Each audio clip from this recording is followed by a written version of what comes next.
Welcome back. Well, we all know how frustrating it can be when you're trying to talk to a human being in the technical assistance department at any company, anywhere. And now scammers are actually trying to take advantage of that. Tech support schemes are one of the newest cons the feds are cracking down on these days. But how do they work and how can you protect yourself?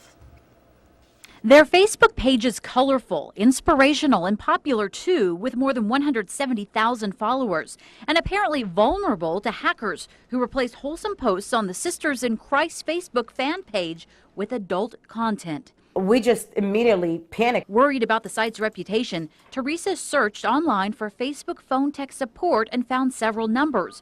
She called the first one that popped up. The person who answered said for $129, they'd rescue their page from the hackers and keep them out. They also were supposedly putting on some kind of a device so that we couldn't be hacked again. Turns out Teresa wasn't talking to Facebook. In fact, the social networking giant doesn't even offer phone tech support.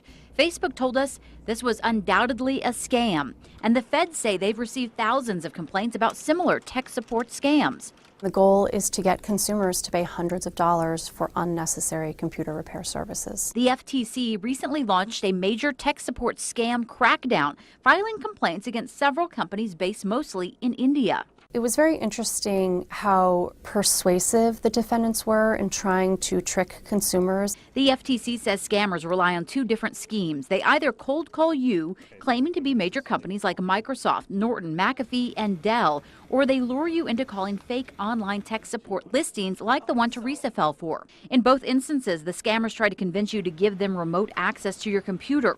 We tried calling some of the Facebook tech support listings ourselves, and they sounded convincing. You can only help me by getting in my computer? I can just help you out only if you allow me to get into your computer, Mom.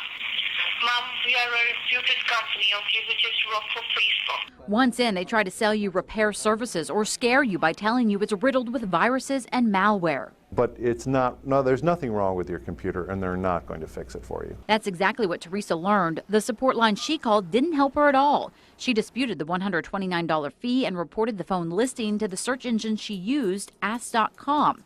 Ask told us paid search advertising is a huge marketplace, so it is impossible to check every single ad. However, once a problematic listing is brought to our attention, we immediately remove it and blacklist the advertiser. Now Teresa hopes she's inspiring others not to fall for this tech support scheme. I never expected that I wasn't speaking to Facebook because they answered the phone call with, "This is Facebook technical support." I'm logging in. Experts say don't use online search results to find a company's tech support number. Go to the company's website directly and look for that contact information, and never give control of your computer to a third party that you are unsure about. And if someone calls you claiming you have a computer problem, just hang up the phone. But if you have been ripped off by tech support scam, be sure to report it to the FTC. To find out more, check out our website, KMIR6.com. And as usual, KMIR6 is committed to making the Valley a better place to live. If you have a problem or a story and you want us to look into that, email us or call the newsroom. You ask, we investigate.